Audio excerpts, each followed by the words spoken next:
आज हम करने जा रहे हैं द वेस्टलैंड की second poem a game of chess की summary.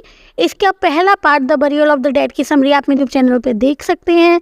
A game of chess में 95 टोटल लाइंस हैं। इसका जो टाइटल है वो एक प्ले से लिया गया है जिसका नाम है विमेन विवेयर विमेन। तो ये जो प्ले है ये मोस्टली सेडिक्टिव स्टफ के बारे में है और ये जो कविता है जो अ गेम ऑफ चेस ये भी इन्हीं चीज़ों की ओर इशारा करता है। ये टाइटल इन्हीं चीज़ों को सिंबलाइज करता है।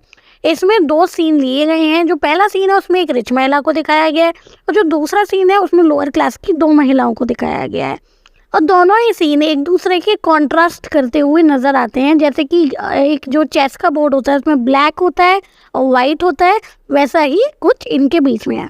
तो जो पहला सीन है उसमें एक कमरे को दिखाया गया है जो लेविश सामानों से भरा पड़ा है। उस रूम में एक राजगद्दी जैसा एक थ्रोन होता है जड़ा हुआ वो है। वहाँ पर कैंडल होल्डर रखा हुआ है, कई तरह के बेशकीमती ज्वेल्स हैं वहाँ पर आप देख सकते हैं कई तरह की फ्रूट वाइन्स हैं और गोल्डन क्यूपिड के स्टैचूज हैं। वहाँ पर एक महिला बैठी हुई है। कमरे में कई सारे बेशकीमती कॉस्मेटिक के सामान भी है। ये देखने की बात है कि टी.एस. एलियट ने कॉस्मेटिक को किन शब्दों से बयां किया है। उन्होंने इन चीज़ों को सिंथेटिक ट्रबल और ड्रॉनिंग द सेंस जैसे वाक्य लिखकर बताया है। कहने का मतलब है कि ये सारा जो नकली का बनावटी सिंथेटिक सा सामान है जो लोगों की सेंस को बिल्कुल डुबो देता है, ये आज के मॉडर्न वर्ल्ड के जो अननेचुरलनेस है उसके बारे में उसको दिखाता है। आगे उस रूम में कई सारी पेंटिंग्स लगी हुई हैं। उनमें से एक पेंटिंग है फिलोमेला की जिसका एक किंग ने रेप किया था। वो उसकी सिस्टर का हस्बैंड होता है। वो किसी को कुछ ना बता पाए इसीलिए उसकी जुबान काट दी गई थी, लेकिन उसने ऐसा किया, उसने उन पेंटिंग को बनाकर उस पेंटिंग के द्वारा अपनी कहानी को बयां किया और किंग के गुस्से से डरकर वहाँ से भाग गई और खुद को एक नाइटिंगेल में बदल लिया। एलियट कहते हैं कि वो फिलोमेला जो कि अब एक नाइटिंगेल बन चुकी है आज भी रोती है, पर हमारी अनपढ़ सोसाइटी को केवल जग जग सुनाई देता है। इस कमरे में और भी कई मूल्यवान वस्तुएं हैं जो अपनी कहानियां सुनाना चाहती हैं, पर कोई भी उनकी कहानियां नहीं सुनना चाहता।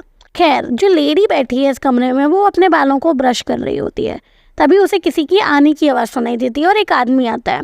वो उसका हस्बैंड होता है। वो उससे बोलती है, वो काफ़ी एंग्शियस होती है और वो उससे बोलती है कि आजकल तुम्हारे दिमाग में चल क्या रहा है, तुम पहले की तरह क्यों बातें नहीं करते हो, क्या हुआ, तुम कुछ भी नहीं बोलते हो। वर्ल्ड वॉर 1 के बाद जो आदमी लोग हैं वो चूहे की तरह हो गए हैं। उनके पास करने के लिए कुछ भी नहीं है। ये वो हस्बैंड जो होता है उसका कमेंट करता है और तभी एक आवाज़ होती है और वो लेडी डर जाती है कि कैसी आवाज़ हुई। तो उसका हस्बैंड उसे बताता है कि ये आवाज़ विंड की थी। वो पूछती है कि विंड क्या कह रही थी। उसका हस्बैंड कुछ नहीं बोलता है।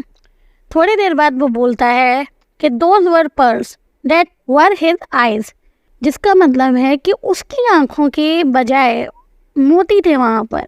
ये पता चलता कि वो काफ़ी ट्रॉमेटाइज है और इसके बाद वो टॉपिक बदल देता है और रग के बारे में बात करने लगता है। उसके बाद जो औरत होती है वो बोलती है कि हम कल क्या करेंगे और हम कभी भी क्या करेंगे। जो शब्द कभी है, एवर है, वो यहाँ सिग्निफाई करता है उन दोनों की लाइफ की एम्प्टीनेस को कि अब उनकी ज़िंदगी में कुछ बचा नहीं है, खालीपन है। वो आदमी रिप्लाई करता है जो मतलब उनकी डेली की दिनचर्या होने वाली है उसको। वो बोलता है हॉट वाटर एट 10 यानी कि गर्मी 10 बजे, a closed car and a game of chess and wait for the knock on the door. तो वो एक गेम खेलेंगे और वो अपनी दिनचर्या पूरी करेंगे। Waiting for the knock of the door, wait for the knock of the door, यहाँ पर इसका मतलब है कि वो दरवाजे पर एक आवाज़ का, एक नॉक का इंतज़ार करेंगे जो सिंबलाइज करता है एक चेंज का। वो वेट कर रहे हैं कि कोई चेंज आएगा और उनकी ज़िंदगी में कुछ अच्छा लेकर आएगा या कुछ बदलाव लेकर आएगा उनके इस खालीपन के जीवन में। बट ये जो चेंज है वो कभी नहीं आता, वो कभी नहीं आएगा। ये जो पहला सीन है ये यहीं ख़त्म होता है और ये दिखाता है कि कैसे वर्ल्ड वॉर के बाद लोगों में उस नए मतलब उस शादीशुदा कपल के बीच में बातों का कितना गैप आ गया, वोट की कितनी कमी आ गई है। वर्ल्ड में इतनी ह्यूमैनिटी ही नहीं है कि वो उस औरत की क्राई को सुन सके। अब हम आ गए हैं सेकंड सीन पर। सेकंड सीन में बिल्कुल ही डिफरेंट लोग हैं। एक लेडी है जो देर रात एक पब में अपने दोस्त को लिल के साथ की अपनी पास्ट की घटना को बता रही है। अब जो स्पीकर है यानी कि वो लेडी है, वो अपनी फ्रेंड को बता रही है कि जब उसे पता चला था कि जो लिल का हस्बैंड है अल्बर्ट, वो आने वाला है मिलिट्री से वापस, तो मैंने उसे सलाह दी। मैंने तो स्ट्रेट होके कह दिया एकदम साफ कि तुम्हें जो अपने दांत हैं उन्हें ठीक करना चाहिए। तुम्हारे दांत जो बाहर की तरफ निकल रहे हैं अच्छा नहीं लगता। फ्यूचर में आने वाली जो कॉन्वर्सेशन है उसमें भी हमें एक फेस सुनाई देता है, और जो अभी चल रही हैं बातें उनमें भी हमें एक फेस सुनाई देता है जिसमें बार बार सुनाई दे रहा होता है, hurry up please, it's time. इसका मतलब ये है कि जो बार है वो बंद होने का समय हो चुका है और वो जल्दी बंद होने वाला है। तो आगे बढ़ते हैं। स्पीकर बोलती है कि मैंने वैसे भी पास्ट में अल्बर्ट के मुंह से काफ़ी बुरी बातें सुनी हैं लिल के बारे में। मैंने तो लिल से साफ कह दिया कि तुम अपने लुक्स पर या तो ध्यान देना शुरू कर दो या फिर कोई और तुम्हारे पति को तुमसे छीन लेगा। स्पीकर कहती है कि जो लिल है ना, उसको जब मैंने ये बात बोली तो उसने कहा कि अगर उसके हस्बैंड ने उसे छोड़ा तो छीनने वाली महिला तुम ही होगी। स्पीकर लिल से कहती है कि फिर मुझसे बाद में मत कहना, अगर वो तुम्हें चीट करता है तुम्हारे ऊपर तो मुझसे मत कहना, वैसे भी तुम इतनी बूढ़ी दिखने लगी हो, 31 की हो केवल अभी।